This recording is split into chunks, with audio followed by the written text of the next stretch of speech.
보물 같은 여러분 반갑습니다. 세계지리 스텝 바이 스텝 뉴탐스런 세계지리의 진짜곰 이진웅입니다. 어떤 학생들이 질문하시더라고요. 왜 항상 보물 같은 여러분이라고 인사하느냐고. 이 흘러나오는 음악 있죠? 이 노래가 제가 좋아하는 브루노 마스라는 가수의 노래인데요. 제목이 트레저입니다. 트레저. 보물이죠, 보물. 여러분 많은 가능성을 갖고 있는 보물과 같은 사람들입니다. 항상 이 보물, 이 보석들을 잘 갖고서 세상을 빛내는 사람이 되길 바랍니다. 자, 오늘 10강이고요. 온대기후지역 두 번째 시간입니다. 자, 먼저 지난 시간 내용 간단하게 정리할게요. 자, 지난 시간에는 온대기후지역 첫 번째 시간이었죠. 온대기후지역 전반적인 내용 한번 살펴봤고요. 온대기후 중에서 지중해성 기후까지 살펴봤습니다. 자, 먼저 온대기후 크게 대륙 서안과 동안의 온대기후로 나눠볼 수 있습니다. 자, 대륙 서안은 어떤 바람의 영향? 편서풍의 영향. 대륙 동안은 계절풍의 영향. 대륙 서안은 연교차가 작고요. 대륙 동안은 연교차가 커요. 주문 같네요. 자, 이렇게 비교해 볼 수 있습니다. 그래서 대륙 서안에 나타나는 기후는 CS, 지중해성 기후와 CFB, 서안해양성 기후 있고요. 대륙 동안에는 CW, 온대 동계건조 기후, 그리고 CFA, 온대 수분 기후 있었습니다. 자, 그 중에서 지중해성 기후부터 살펴봤는데요. 지중해성 기후 CS죠. 여름 건기인 온대 기후입니다. 여름은 왜 건기였죠? 아열대 고압대 영향을 받아서 건기가 나타났고요. 반면 겨울에는 바다에서 불어오는 습한 편서풍의 영향으로 비가 많이 내리는 기후였습니다. 자, 그래서 이러한 건우기의 차이 때문에 농업 방식에도 차이가 발생한다 그랬죠. 여름철에는 고온 건조하기 때문에 포도, 올리브, 코르크와 같은 수목을 기르는 수목농업 발달하고요. 겨울철엔 상대적으로 온난하고 비가 내리기 때문에 곡식 재배가 이루어진다. 그리고 계절에 따라 수직적인 이동을 반복하는 이목. 선생님, 진짜곰 선생님 따봉하면서 그 목동 역할하는 거 보셨죠? 그 다음에 관광산업도 발달한다고 얘기했었습니다. 그리고 집은 하얀 집. 그 음료 광고 생각하시면 됩니다. 여기까지 지난 시간에 했던 내용 간단하게 정리했고요. 여러분들 복습하셨기 때문에 제가 하는 내용 다 알아들으셨을 거라고 믿습니다. 자, 오늘 10강이고요. 온대기후 지역 중에서 지난 시간에 다루지 않았던 기후들 오늘 같이 공부해 보도록 하겠습니다. 본격적으로 10강 내용 들어가기 전에 끌림 소개해드려야겠죠. 여러분들 이 끌림 사진 보면서 좀 마음이 혹하시는지 모르겠어요. 제가 PD님께도 잠깐 말씀드렸는데요. 끌림이란 코너로 준비했지만 저에게는 분노를 일으키는 코너이기도 한데요.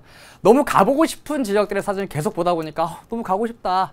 근데 갈 수가 없는 현실이 너무 안타까워서 나중에 기회가 되면 여러분들에게 소개시켜줬던 지역들 저도 한번 다 가보려고 하고요. 여러분들도 언젠가 이곳 한번 가봐야지 라는 이런 또 넓은 세계로 퍼져나가는 마음들 가지셨으면 좋겠습니다. 자, 오늘은요 앵글로 아메리카로 가볼 건데요. 앵글로 아메리카 하면 미국과 캐나다가 있죠. 그 중에서 북쪽에 위치하고 있는 캐나다에 대해서 소개시켜 드리려고 합니다. 캐나다의 특정 지역이 아니라요. 캐나다는요 과거에 빙하로 덮여 있었던 지역이기 때문에 다양한 빙하 지형이 발달하는데요. 그 중에 정말 아름다운 빙하호에 대해서 말씀드리려고 합니다. 캐나다에는 무려 2만여 개의 빙하호가 있는데요. 정말 아름다운 절경들을 자랑하고 있습니다. 사진부터 보실까요? 바로 이러한 호수들이 캐나다에 엄청나게 많이 있다는 것이죠. 미국 북쪽에 위치한 캐나다는 국토의 대부분이 과거 빙하에 덮였던 나라입니다. 그래서 빙하가 만들어 놓은 아름다운 경관이 국토 곳곳에 자리 잡고 있는데요. 무려 200만 개의 빙하호가 캐나다에 자리 잡고 있습니다. 자, 먼저 소개해드릴 호수는 이 호수인데요. 로키의 진주 또는 비밀의 호수라고 불리는 오하라 호수입니다. 요호 국립공원이라는 곳에 위치해 있는데요. 청정지역으로 보호되고 있는 곳이라 6월에서 9월 사이에 예약자에 한해서 입장할 수 있는 호수입니다. 셔틀버스를 타고 10km 정도를 들어가야 볼 수 있는 오하라 호수는 3,000m에 육박하는 로키의 고봉에 둘러싸여 그야말로 숨은 비경을 자랑하는 호수입니다. 두 번째 호수는 모레인 호수입니다.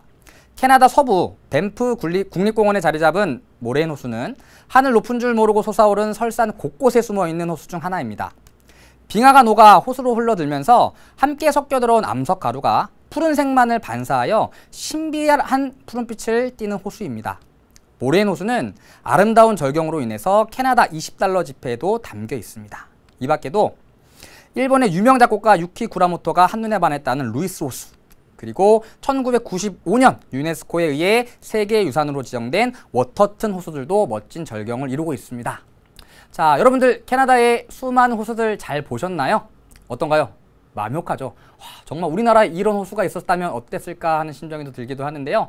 너무 많은 호수들이 캐나다에 자리 잡고 있어서 어떤 사람들은 호수만을 둘러보는 호수 투어를 하기도 한대요. 예, 그만큼 많은 호수가 자리 잡고 있는데 몇 날 며칠이 걸려서 호수를 둘러보더라도 다 볼 수 없을 정도로 아름다운 호수가 자리 잡고 있답니다. 여러분 캐나다 가시면요, 미국 접경 지역에서만 놀지 마시고요, 내륙으로 들어가 또는 이 높은 산 지역으로 가서 많은 호수들, 멋진 호수들 감상하시기 바랍니다. 자, 그럼 본격적으로 온대기후 지역 두 번째 시간으로 들어가 보도록 하겠습니다. 자, 지난 시간에는요, 대륙 서안에 발달하는 온대기후 중에서 대략 위도 30에서 40도에 분포하는 지중해성 기후에 대해서 살펴봤고요. 오늘은 그 위쪽에 분포하는 서안 해양성 기후에 대해서 살펴보도록 하겠습니다. 먼저 간단하게 분포부터 정리해 볼게요. 자, 오늘은 오늘의 첫 번째 서안 해양성 기후입니다. 자, 일단 서안 해양성 기후의 분포를 간단하게 살펴보면요, 지중해성 기후와 더불어서 대륙의 서안에 위치하고 있겠죠. 대륙 서안. 자, 그리고 지중해성 기후가 대략 위도 30에서 40도 사이에 분포한데요. 그리고 서안 해양성 기후는 걔보다 더욱 극쪽에 분포하고 있습니다. 그래서 대략적인 위도는 40도에서 60도 사이에 분포하고 있어요. 요거를 다르게 얘기하면 이렇게 얘기할 수도 있어요. 지중해성 기후의 극쪽이라고 얘기할 수 있습니다. 그래서 북극 쪽, 남극 쪽을 얘기하는 거죠. 그래서 지중해성 기후의 분포만 알면 서안 해양성 기후는 자연스레 그 분포 지역을 알 수 있습니다. 그래서 두 기후 지역의 분포를 연결시켜서 학습하시면 보다 쉽게 학습하실 수 있습니다. 자, 그럼 지도를 통해서 서안 해양성 기후의 분포 한번 살펴보기 전에 요거부터 한번 살펴보죠. 자, 서안 해양성 기후는요, 위도 40에서 60도 사이 요 지역에 위치하는 기후입니다. 자, 하지때가 되면 아래쪽에 있는 아열대 고압대가 위로 올라오긴 하는데요. 이 지역은요, 편서풍이 워낙에 강하게 부는 지역입니다. 그래서 1년 내내 바다에서 굉장히 습한 편서풍이 불어오기 때문에 아열대 고압대 영향을 받는 하지에도 비가 어느 정도 내리는 편이에요. 그래서 하지때 아열대 고압대가 올라오더라도 강수가 발생하는 지역입니다. 다시 얘기하면 1년 내내 습한 편서풍의 영향을 받아서 1년 내내 비가 내리는 지역이죠. 그래서 수균한 기후라고 해서 F자를 붙여주는 겁니다. 자, 어디 분포하는지 보죠. 자, 지난 시간에 봤던 지도죠. 오늘은 서안 해양성 기후의 분포에 대해서 조금 더 집중적으로 알아볼게요. 자, 일단 서안 해양성 기후가 굉장히 뚜렷하게 나타나는 지역, 대륙의 서안, 유라시아 대륙의 서안입니다. 자, 지중해 주변에 지중해성 기후 분포하고 있고요. 지중해성 기후의 극쪽으로 바로 서안 해양성 기후가 나타나고 있죠. 그래서 영국을 비롯한 서부 유럽, 그리고 스칸디나 반도에서 여기 노르웨이의 서쪽 해안, 아이슬란드가 바로 서안 해양성 기후가 나타나는 지역들이고요. 유럽 이외의 지역들 꼭 기억해 두셔야 됩니다. 먼저 남아공의 동쪽 해안, 그리고 호주의 아래쪽, 동남쪽인데요. 두 지역은요, 조금 착각하기가 쉽습니다. 왜냐하면 한눈에 봐도 동안 쪽에 가깝다고 볼 수 있겠죠.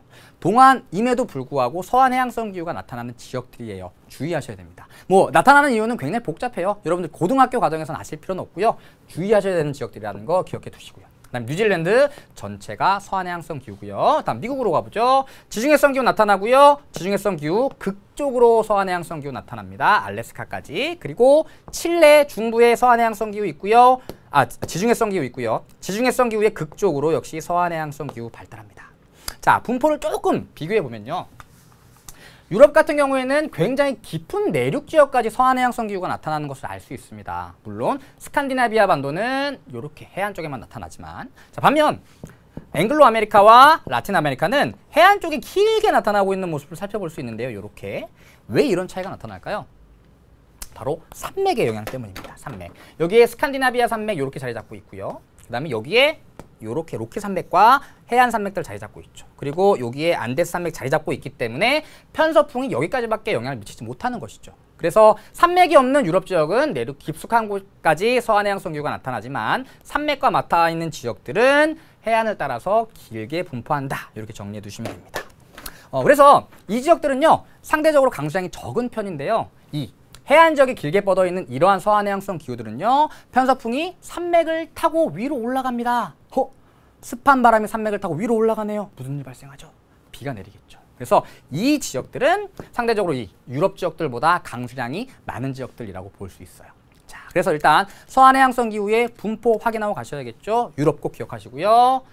남아프리카와 호주의 동남쪽 기억하시기 바랍니다. 자, 그럼 우리 서한해양성 기후의 기후 그래프 한번 살펴볼게요. 파리의 기후 그래프인데요. 먼저 기온 살펴봐야겠죠. 자, 최하늘 찾아봅니다. 1월 달쯤이라고 할 수 있겠네요. 자, 18도보다는 낮지만 영하 3도보다는 높습니다. 아, 온대 기후구나.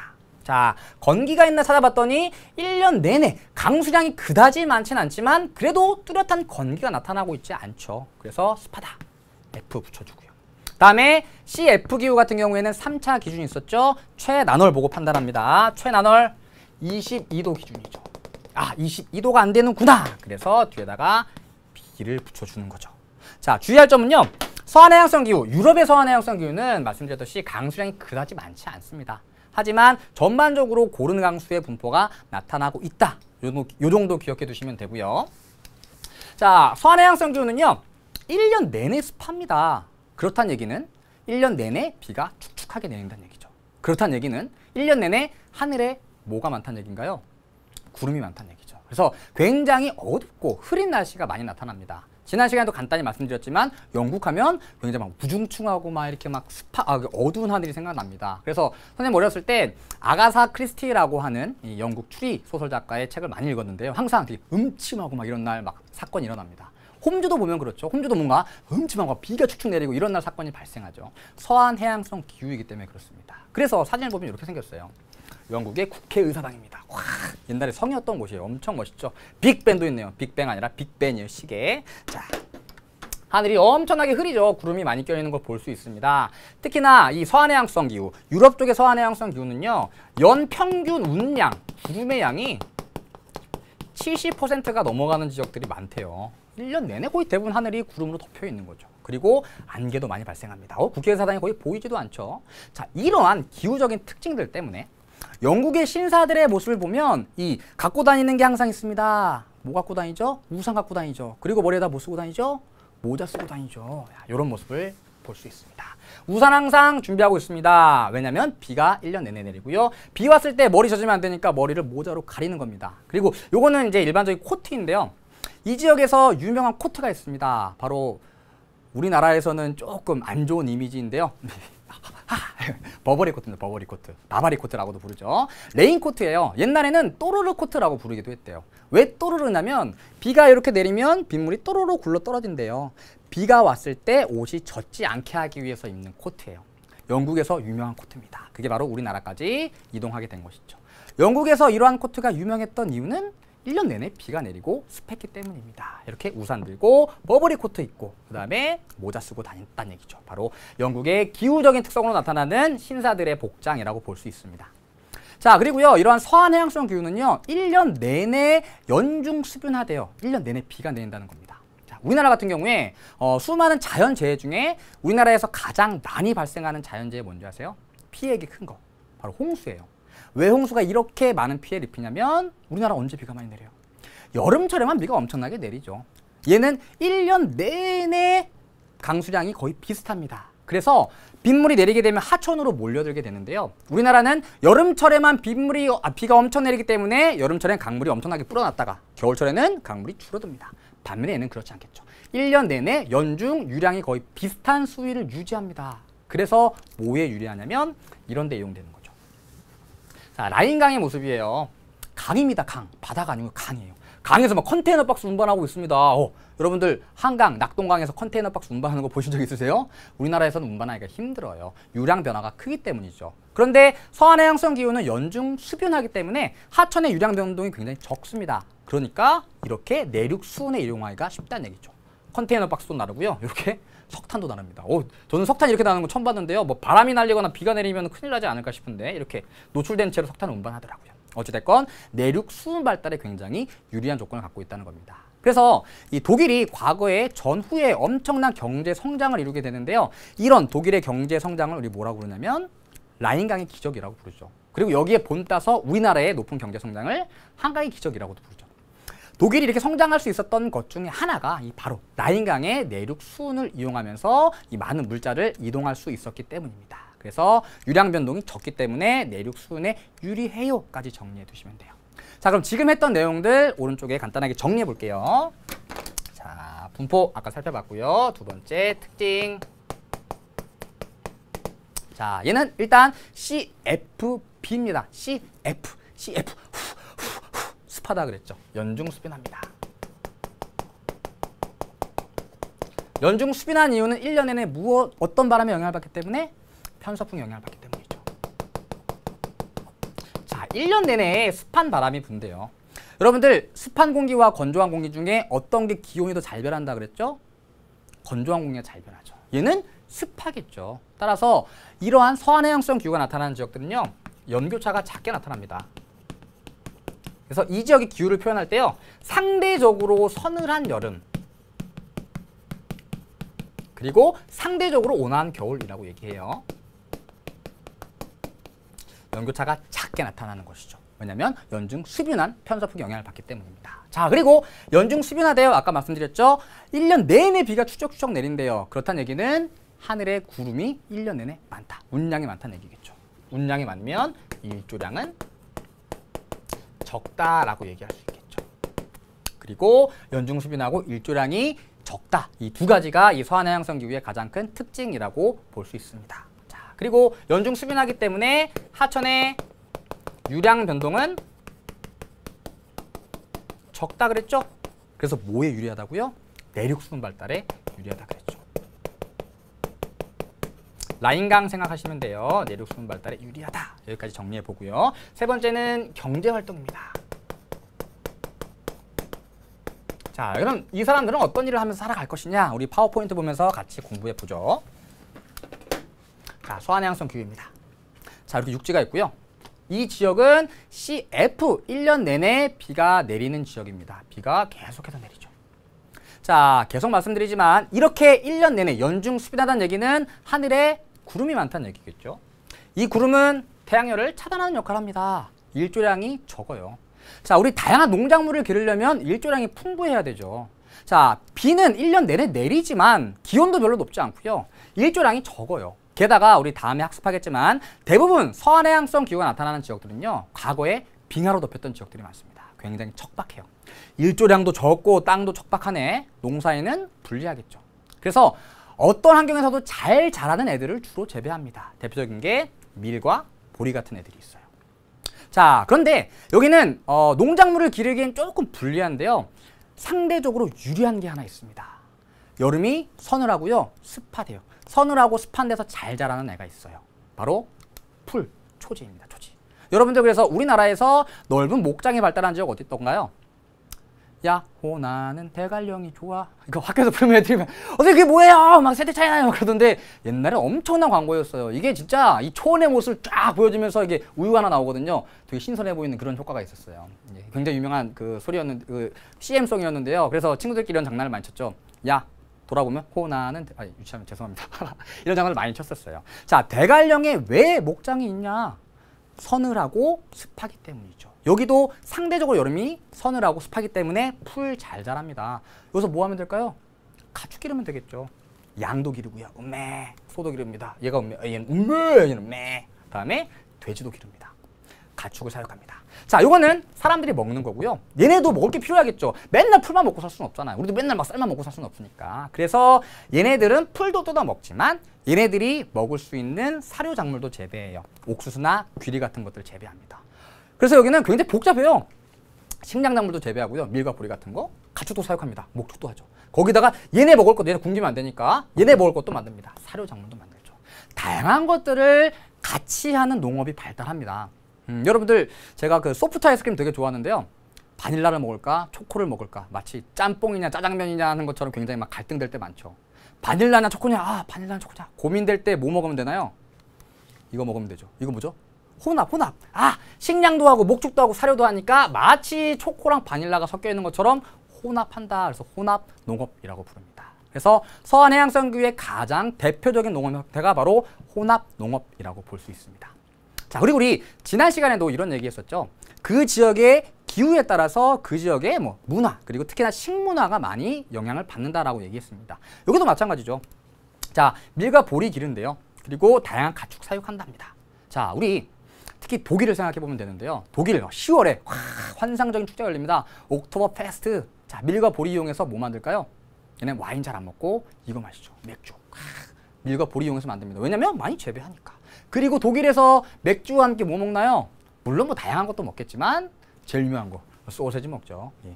돼지로 만들고요. 제가 알아봤더니 이 소로 만든 소세지도 있더라고요. 이런 애들 가지고 소세지 만드는 겁니다.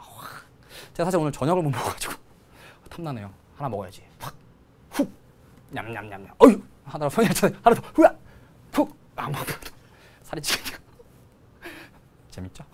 이렇게 소세지 같은 것도 먹는다는 얘기입니다. 그래서 그 지역의 기후 환경에 따라서 농업 형태가 달라지고요. 농업 형태에 따라서 그 사람들 먹는 것들도 달라진다는 얘기죠. 그래서 호남 농업 발달해요. 이렇게 생각하시면 됩니다. 자, 그런데요. 호남 농업은요, 과거에는 굉장히 넓은 지역에서 이루어지던 농업 형태였어요. 이 서한해양성 기후에서. 그런데 특히나 유럽 지역에서 어떤 변화가 일어나냐면 냉동선이라는 게 개발됩니다. 그래서 이 미국, 그러니까 아메리카와 오스트레일리아 같은 이런 대륙은요, 땅은 굉장히 넓어요. 그런데 인구는 굉장히 적은 편입니다. 그래서 굉장히 넓은 지역에서 농사 짓고요, 목축업도 해요. 미국 같은 경우에는 거의 우리나라만 반만한 이런 면적의 농경지를 하나의 회사가 갖고 있는 경우도 많습니다. 비행기 타고 막 씨 뿌리고 막 비행기 타고 막 농약 뿌리고 이렇게 해요. 그래서 상대적으로 저렴한 가격에 곡물도 생산하고요, 고기도 생산해냅니다. 그래서 우리 미국산 소고기 싸잖아요. 호주산 청정우 싸잖아요. 왜냐면 굉장히 조방적으로 값싸게 생산해내기 때문이에요. 자, 얘네들 지네가 고기를 먹기도 했지만 고기를 시장에 내다 팔기도 했거든요. 그런데 신대륙으로부터 값싼 고기들이 들어오는 겁니다. 냉동선에 얼려가지고 들어오는 거죠. 뭐 질은 조금 떨어질 수 있겠지만 값이 싸니까 사람들이 와 짱이다, 야 미국 호주 이러면서 그 소고기들을 먹습니다. 더 이상 목축으로는 경쟁력을 가질 수가 없어요. 상심을 합니다. 어떡하지? 우리 이제 뭘 먹고 살아야 되지? 우리가 갖고 있는 장점도 있을 거야. 자, 유럽 지역이 갖고 있는 장점. 다시 얘기해서 이 목축이 이루어지는 유럽에서 목축이 이루어지는 이 지역이 신대륙에 비해서 갖는 장점이 뭐냐? 값은 상대적으로 비싸지만 그래도 시장에 사람들이 먹는 지역에 빠르게 이러한 축산물과 농산물을 공급할 수 있다는 장점이 있겠죠. 그럼 우리 이거 하자. 그래서 여기에서 이 소비지를 바탕으로 한 형태의 산업들이 발달합니다. 첫 번째가 뭐냐면 예전에는 주로 고기소 사육했는데요. 이제는 넓은 초원에서 얘 사육합니다. 얘 뭐죠? 젖소예요, 젖소. 고기를 얻는 게 아니라 우유를 얻어내는 거죠. 젖소가 있습니다. 우유짜 알겠죠?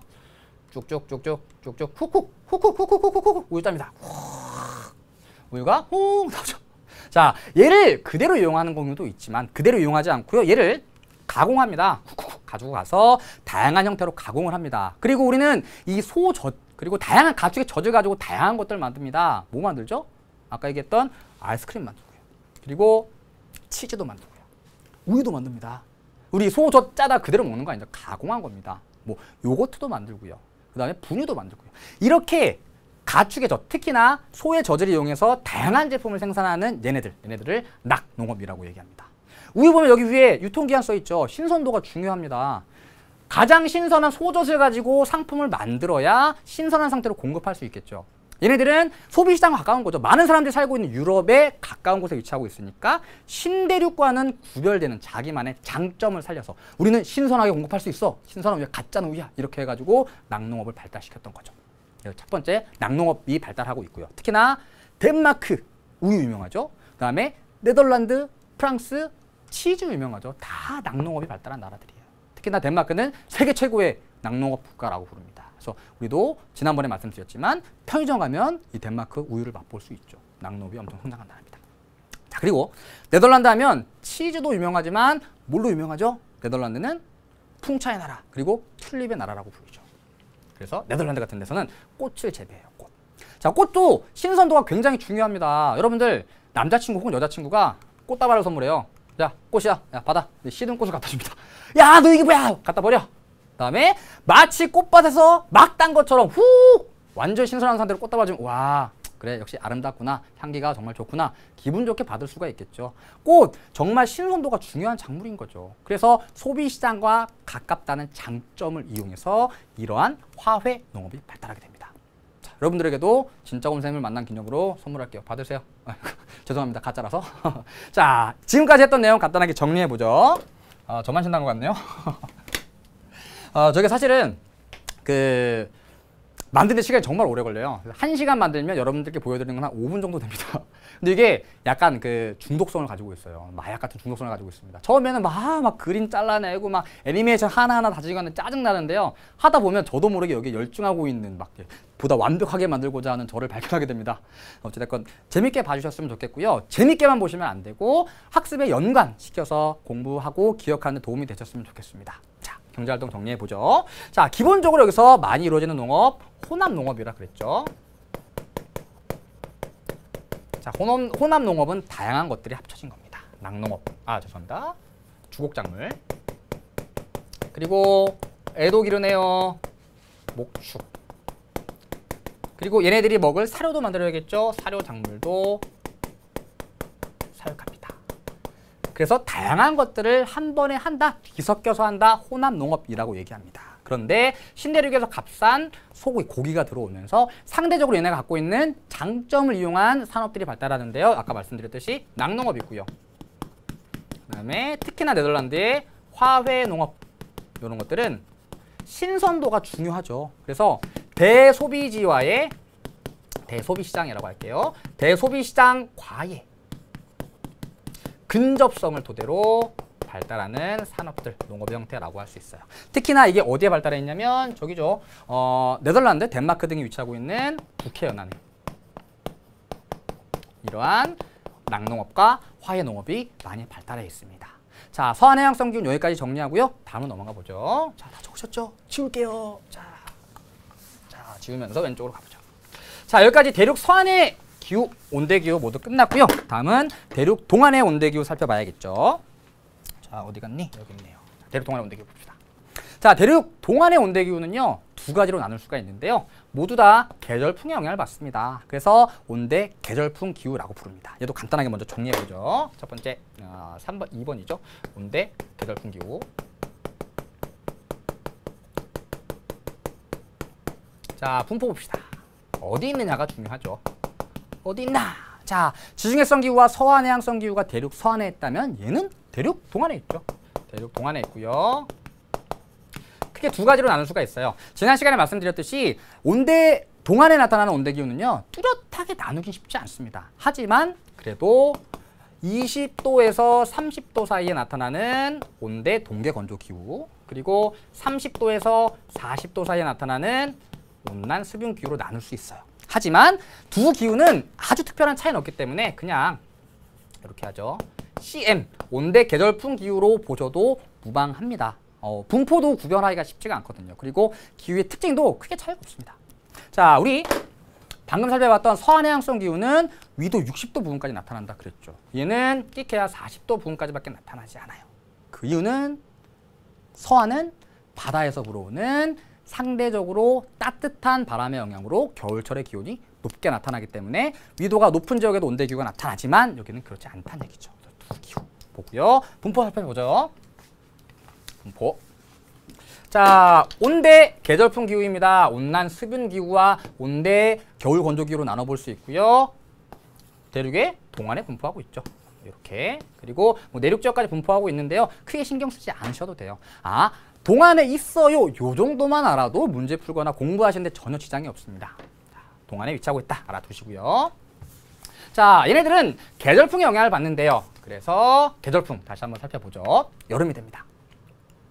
자, 여름에는 육지와 바다가 뜨겁게 달궈지는데 육지가 바다보다 더 빨리 뜨거워진다 그랬죠. 그래서 육지는 상대적으로 고온, 기온이 높고요. 바다는 상대적으로 저온이 됩니다. 자, 고온이면 무슨 기압 발달하죠? 저기압. 저온이면 고기압 발달합니다. 그래서 여름엔 어디서 어디로? 바다에서 육지로 부는 거죠. 너무 많이 봐서 이제 좀 지겹죠? 바다에서 육지로 부는 바람입니다. 여름 계절풍. 그래서 여름 계절풍은요, 바다에서 육지로 불고요. 바다에서 육지로 불기 때문에 굉장히 다습한 성질을 갖고 있다 그랬죠. 겨울이 됩니다. 자, 겨울에는 뜨겁게 육지와 바다를 달구던 태양의 위력이 줄어들면서 육지와 바다가 식어가게 됩니다. 자, 육지는 상대적으로 빨리 식기 때문에 저온이 되고요. 바다는 상대적으로 천천히 식기 때문에 고온이 됩니다. 저온이면 고기압, 고온이면 저기압. 바람은 여기서 여기로 불겠죠. 자, 그래서 정리하면 겨울에는 육지에서 바다로 바람이 불게 되고요. 건조한 특징을 가지고 있습니다. 그래서 계절풍, 계절에 따라 풍향이 달라지는 바람 정리해 두시고요. 원리는 우리가 뭐 여러 번 살펴봤기 때문에 어렵지 않을 거라고 믿습니다. 자, 기후 그래프, 여러분 교재에 있는 자료 한번 볼게요. 자, 1월에 기압 배치와 풍향 나와 있고요. 7월에 기압 배치와 풍향 나와 있습니다. 자, 1월은요 북반구가 겨울인 시기고요. 7월은 북반구가 여름인 시기입니다. 자, 겨울에는 대륙의 고기압이 자리 잡고 있죠. 왜냐하면 빠르게 식기 때문에 공기가 하강하면서 고기압이 발달합니다. 그리고 적도 수렴대는 적도 아래쪽으로 내려가 있고요. 다음 7월은 여름입니다. 적도 수렴대가 위로 올라오고요. 대륙의 저기압이 발달했죠. 그리고 1014, 1017 이쪽에 고기압이 발달했다는 얘기죠. 바다의 고기압, 대륙의 저기압이 발달하니까 이렇게, 그리고 이땐 이렇게 바람이 분다는 얘기입니다. 그래서 적도 수렴대 이동도 잘 살펴두세요. 적도 수렴대 위치에 따라서 우리는 계절을 파악해 볼 수 있어요. 자, 그럼 기후 그래프 보죠. 여태까지 했던 이 온대 기후 그래프들을 모두 한번 정리해 보려고 합니다. 자, 로마입니다. 먼저. 자, 로마. 영하 3도 18 사이니까 C고요. 여름철이 건조하네요. CS가 되죠. 다음 파리. 파리는 영하 3도부터 18도 사이에 있고요. 1년 내내 습합니다. 건기가 없어요. CFB가 되죠. 22도 아래쪽이니까. 다음 홍콩. 홍콩은 역시 온대이고요. 그 다음에 여름철에 강수량이 엄청나게 많습니다. 자, 일단 얘는 CM으로 적어볼게요. 계절풍의 영향을 받는, 다시 얘기해서 대륙 동안에 나타나는 기후입니다. 자, 그럼 세 기후를 간단하게 몇 가지 항목으로 비교해보죠. 자, 먼저 연교차 보죠.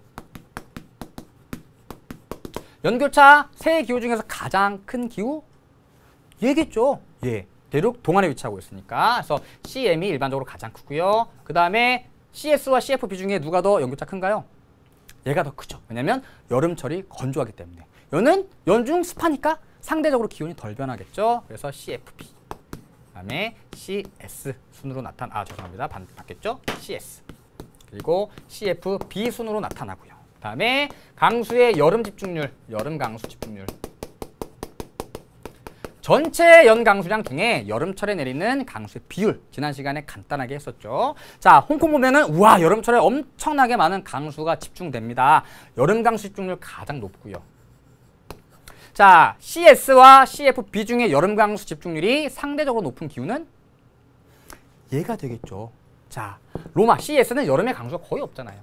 얘는 연중 수변하지만 얘보다는 여름철에 강수가 많죠. 그래서 CS. 그 다음에 CFB 순으로 나옵니다. 자, 이렇게 정리해드리는 이유는요.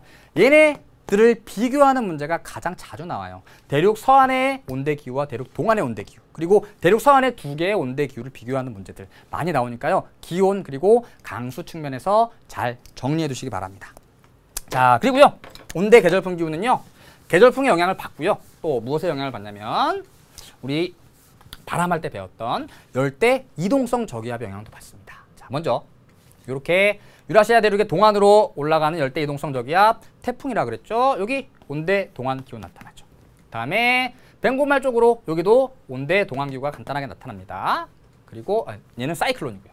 다음 허리케인 멕시코만 쪽으로 불어가죠. 여기도 온대 대륙의 동안 기후 나타나는 지역들이에요. 그래서 이 대륙 동안에 나타나는 온대 기후는요. 여름철에 강수가 집중되고요. 여름과 가을에 열대 이동성 저기압의 영향을 받게 됩니다. 열대 이동성 저기압은 많은 비와 강한 바람을 갖고 오죠. 그럼 이 지역에 어떤 자연재해 많이 발생할까요?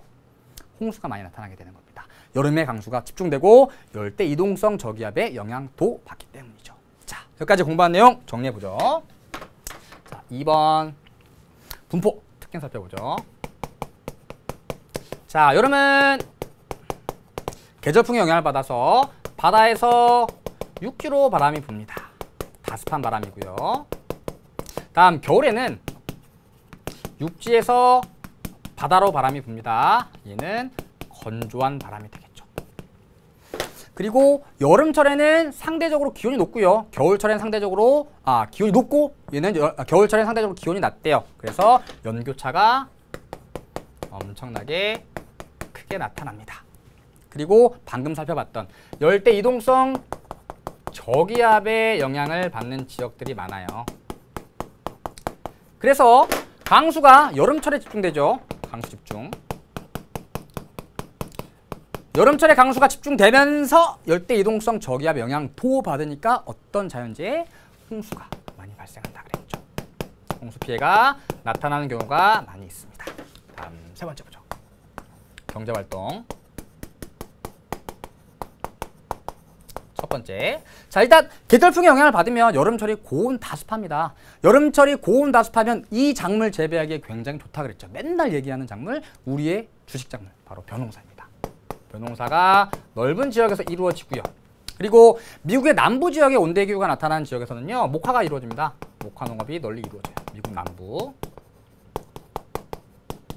그리고 이러한 온대기후 지역에 초원이 발달하기도 하는데요. 대표적인 데가 팜파스라는 곳이에요. 우리 나중에 학습할 텐데, 이 팜파스는요, 온대 초원으로 불립니다. 넓은 초지가 발달하고요. 이 넓은 초지에서 대규모의 농농업이 이루어집니다. 자, 마지막 4번. 자, 식생까지 살펴보죠. 식생. 자, 대륙의 동안에 나타나는 온대 계절풍 기후는요, 일반적으로 사계절이 뚜렷하게 나타나는 편이에요. 그리고 여름철에는 강수가 많고 겨울철엔 강수가 적습니다. 우리나라 생각하시면 돼요. 자, 이래서 식생도요, 굉장히 다양한 형태로 나타나는데요. 1년 내내 푸르른 상록 화렵수도 있고요. 상록 화렵수. 반면에 가을과 겨울이 돼서 기온이 내려가게 되면 수분 증발을 막기 위해서 낙엽하는 낙엽수도 있습니다. 그리고 우리나라 보면 곳곳에 소나무 같은 것들 자라죠. 침엽수도 있어요. 그래서 사계절이 뚜렷하기 때문에 이 지역은 다양한 식생들이 뒤섞여 자라는 지역이라고 생각하면 됩니다. 역시 뒤섞여 있는 거예요. 혼합이라고 부르죠. 혼합림이 발달합니다. 자, 근데 그 중에서요, 상록 화렵수 중에서 특정 지역에는 이러한 나무들이 분포하는데요. 이름이 조엽수예요. 조엽수. 엽은 입자고요. 조자는 뭘까요? 조. 빛나다라는 뜻입니다. 조명이죠. 조명. 조명처럼 빛나는 잎을 가진 나무들이에요. 왜 잎이 반짝반짝 빛날까요? 겨울철에 건조하잖아요. 비가 별로 안 내리니까. 이때 태양빛을 반사시키기 위해서 반짝반짝거리는 잎을 갖고 있는 나무들입니다. 그래서 이 조엽수들은요, 겨울 건기를 이기기 위한 나무들입니다. 그럼 우리 지난 시간에 했던 경엽수는 여름 건기를 극복하기 위한 나무들이라고 볼 수 있겠죠. 조엽수 사진 한번 볼까요? 자, 얘가 바로 조엽수예요. 멀리서 보여지긴 하지만 잎이 반짝반짝 빛나고 있죠. 자, 가까이 보면 이렇게 생겼습니다. 동맥나무, 사철나무 이런 애들이 대표적인 조엽수라고 얘기할 수 있습니다. 그래서 겨울철에 굉장히 건조할 때 태양열이 뜨겁게 내리쬐면 태양열을 반사시키는 거죠. 반짝반짝 저리가 반사시키는 잎을 갖고 있는 아이들이에요. 그래서 특정 지역에서는 조엽수가 분포하기도 한다. 이렇게 정리해 두시면 될 것 같습니다. 자, 여기까지 우리 오늘 서한해양성 기후 그리고 대륙 동안에 나타나는 온대 계절풍 기후까지 살펴봤습니다. 특히 온대 계절풍 기후는요, 일단 계절풍의 영향을 받고 연교차가 큰 대륙성 기후가 나타나는데 두 가지의 기후로 구분할 수 있지만 뭉뚱그려서 하나로 학습하셔도 크게 문제 없습니다. 대표적인 경제활동은 벼농사이고요. 자, 그럼 우리 지난 시간부터 배웠던 지중해성 기후 그리고 오늘 한 서한해양성 기후, 대륙 동안에 나타나는 온대 계절풍 기후와 관련된 문제들을 통틀어서 한번 풀어보도록 하죠. 여러분 교재 49페이지에 3번 문항입니다. 자, 지도에 A부터 C 지역에 대한 옳은 설명을 보기에서 고르랍니다. 자, 일단 어떤 기후가 나타나고 있는 지역인지 알아야겠죠. 자, A 봤더니 A는 영국입니다. 아, 영국. 대표적으로 서한해양성 기후가 나타나는 지역이죠. 여기다 정리해 볼까요? A는 서한해양성 기후, 기니까 CFP. 다음 B. B는 이탈리아네요. 이탈리아는 지중해성 기후 나타납니다. CS. 다음 C. 아프리카 대륙의 남쪽, 남아공의 서쪽에 분포하는 기후예요. 얘도 CS입니다. 그런데 차이가 있죠. B는 이탈리아는 북반구에 분포하는 지중해성 기후이고요. 얘는 남반구에 분포하는 지중해성 기후입니다. 오케이? 자, 그러면 문제 보죠. 자, 보기 보죠. 기억. A는 B보다 연평균 기온이 낮대요. 자, A는 서한해양성 기후고요. B는 지중해성 기후입니다. 그런데 위도를 보면 A와 B 중에 누가 더 높나요? 얘가 더 고위도에 위치하고 있죠. 고위도에 위치할수록 기온은 낮겠죠. 그래서 A는 B보다 연평균 기온이 낮다. 맞는 내용이 되고요. 다음에 니은. B는 A보다 여름 강수량이 많대요. B는 지중해성 기후, A는 CFB니까 얘는 여름이 건기, 얘는 1년 내내 연중 수분. 따라서 B는 A보다 여름 강수량이 적겠죠. 다음 디귿. B는 C보다 7월 평균 기온이 높대요. 자, B도 CS, C도 CS인데 얘는 북반구입니다. 얘는 남반구고요. 7월 달에 북반구는 여름이고요. 남반구는 겨울이죠. 따라서 7월 평균 기온은 북반구가 남반구보다 높게 나타나겠죠. 맞는 내용이고요. 다음 C는 B보다 1월 강수량이 많대요. 자, C도 CS고요. B도 CS입니다. 자, 1월에는 여기는 남반구는 여름이 되고요. 북반구는 겨울이 되죠. CS는 여름이 건기입니다. 따라서 C는 B보다 1월 강수량이 적겠죠. 왜냐하면 여름이니까 건기가 나타나는 시기입니다. 그래서 정답은 기역과 디귿이라고 볼 수 있습니다. 다음 문제로 가보시죠. 자, 다음 문제는 여러분 교재 50페이지에 있는 7번 문항입니다.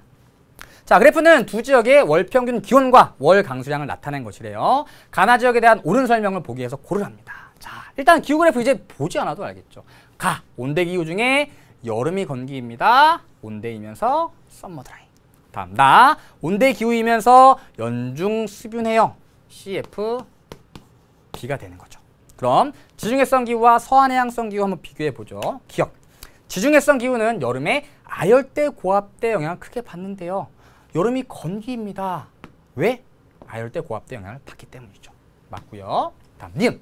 나는 연중 해양에서 불어오는 편서풍의 영향을 받는데요. 가장 큰 서한해양성 기후의 특징이라고 볼 수 있겠죠. 니은도 맞고요. 다음 디귿 가볼게요. 기억과 니은이 맞죠. 자, 디귿. 가와 나는 남반구에 위치한데요. 자, 북반구냐 남반구냐를 구분하는 것은 최나널이 몇 월인가를 살펴보라 그랬죠. 자, 최나널이 6월, 8월 사이입니다. 아, 이때가 여름이면 북반구겠죠. 우리나라가 비슷하니까. 그래서 가나는 남반구가 아니라 북반구에 위치하겠죠. 다음 리을. 가는 대륙 동안, 나는 대륙 서안에 위치한데요. 둘 다 대륙 서안에 위치하는 온대 기후입니다. 정답은 기역과 니은을 포함하고 있는 1번이 되겠네요. 자, 다음 문제로 가보죠. 자, 다음 문제는 교재 52페이지에 있는 심화 문제 3번인데요. 조금 어려운 문제예요. 특이한 개념을 좀 아셔야 되고요. 자, 그래프는 두 지역의 월 평균 기온과 누적 강수량을 나타낸 것이래요. 아니, 누적 강수량은 뭡니까? 네, 말씀을 드릴게요. 가 지역과 비교한 나 지역의 상대적 기후 특징을 그림의 A부터 E에서 고르라고 합니다. 자, 일단 연평균 기온 아시겠죠? 누적 강수량이란 어떤 개념인지 좀 알아보죠. 누적 강수량은요, 말 그대로 강수량을 누적시키는 거예요. 자, 그래서 1월, 2월, 3월, 4월까지만 살펴볼게요. 1월의 강수량이 20mm, 다음 2월의 강수량이 20mm로 합시다. 20mm. 그리고 3월의 강수량이 40mm, 4월의 강수량이 100mm입니다. 이게 월 강수량인 거죠. 월 강수량. 자, 얘를 가지고 누적 강수량을 구해볼게요. 누적 강수량은요, 계속해서 합해가시면 돼요. 2월의 누적 강수량은 20에다가 20을 더해서 40이 되는 거고요. 다음에 3월은요, 다시 1, 2월을 합한 값에다가 3월의 강수량을 더하는 겁니다. 80. 다음에 4월은 80에다가 100을 더하니까 180이 되는 거죠. 자, 쭉 가다 보면 12월의 누적 강수량은 곧 뭘까요? 1월부터 12월까지 쭉 합한 거잖아요. 그러면 12월의 누적 강수량은 연강수량이 되는 거죠.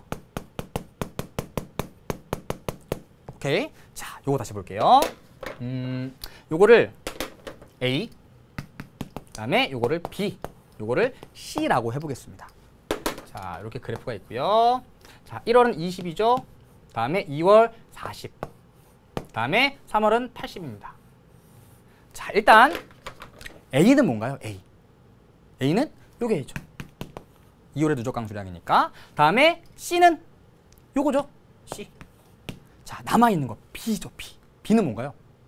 B는 요게 되는 거죠. 자, 그러면 누적 강수량 그래프에서 갑자기 강수량이 막대 그래프가 높아진다. 그러면 그 달은 비가 많이 내리는 달이 되는 겁니다. 그 달의 월 강수량이 되는 거니까. 그래서 어렵게 얘기하면 그 달의 누적 강수량에서 그 전 달의 누적 강수량을 빼준 거예요. 80에서 40 빼면 이게 되는 거죠. 그래서 우리는 월 강수량을 구해볼 수 있다. 이렇게 살펴보시면 됩니다. 자, 무슨 얘기인지 아시겠죠? 자, 왼쪽으로 다시 가보죠. 자, 가와 나가 나와 있습니다. 자, 일단 가와 나의 월 평균 기온을 한번 비교해 볼게요. 가는 상대적으로 연교차가 작고요. 나는 연교차가 크겠죠. 정확히는 모르겠으나 얘가 대륙 서안과 동안에 나타나는 온대 기후라면 얘는 서안의 기후, 얘는 동안에 나타나는 온대 기후가 되겠죠. 왜냐면 연교차가 크니까. 자, 누적 강수량 볼게요. 자, 누적 강수량 왼쪽 거는 1년 내내 고른 상승을 보이고 있습니다. 그쵸? 반면 오른쪽 나는요. 자, 나 같은 경우에는 언제 비가 많이 내리는 건가요? 갑자기 막대 그래프의 높이가 높아진 이 시기, 다시 얘기해서 여름철에 많은 비가 내리는 거죠. 반면 얘는 1년 내내 고른 강수량을 보인다는 얘기입니다. 그러면 1년 내내 강수량이 고른 CFP가 되고요. 얘는 대륙 동안의 온대 계절풍 기후가 되는 거죠. 자, 그럼 오른쪽 그래프 볼게요. 자, 이런 직육면체 그래프는요, 소거법을 이용해서 푸시면 되는데요. 하나씩 정답이 아닌 걸 지워가시면 됩니다. 자, 먼저 기온의 연교차부터 볼게요. 우리는 나지역 온대 계절풍 기후의 특징을 구할 겁니다. 연교차 크죠? 작은 쪽에 있는 걸 지워주시면 돼요. 오케이? 다음 여름 강수 집중률, 얘는 얘보다 여름 강수 집중률이 높죠. 그러면 역시 낮은 쪽에 있는 걸 지워줍니다.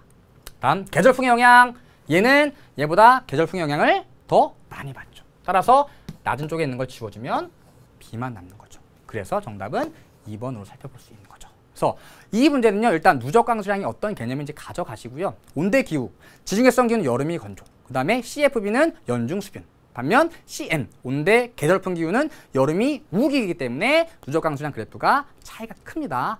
이 강수량 그래프를 통해서 어떻게 파악할 수 있는지 고민해 보시기 바랍니다. 자, 오늘 제가 준비한 내용은 여기까지입니다. 오늘 온대 기후 중에서 남아있는 서안 해양성 기후, 그리고 대륙 동안에 나타나는 온대 계절풍 기후까지 살펴봤습니다. 복습 꼭 하시고요. 오늘 어떤 내용이 중요한지 키워드 한번 살펴봐야겠죠. 오늘의 키워드, 오키. 자, 먼저 첫 번째입니다. 서안 해양성 기후는 1년 내내 이것의 영향을 받아 연중 강수가 어떻대요? 그리고 연교차가 어떻대요? 다음, 서안 해양성 기후는 식량과 사료작물 재배, 목축을 함께하는 초코와 바닐라 섞은 걸 한대요. 그리고 북해 연안 지역에서는 대소비지와 가깝다는 장점을 이용해서 이거 한대요. 신선도가 중요한 애들. 대륙 동안의 기후는 이것의 영향을 받아 언제 강수가 집중되면서 연교차가 서안보다 어떻다. 마지막, 대륙 동안의 온대 기후에서는 이 농사가 많이 이루어진다 그랬죠. 계절풍 하면 떠올라야 되는 그 농작물입니다. 자, 오키 여러분들 복습 꼭 하신 다음에 오키에 빈칸 채워주시기 바랍니다. 자, 오늘은 온대기후지역 두 번째 시간이었고요. 다음 시간에는요, 건조기후와 건조지형 첫 번째 시간으로 여러분들 찾아뵙도록 하겠습니다. 오늘도 복습 꼭 하시고요. 다음 시간에 만나요. 여러분은 참 소중한 사람입니다. 안녕.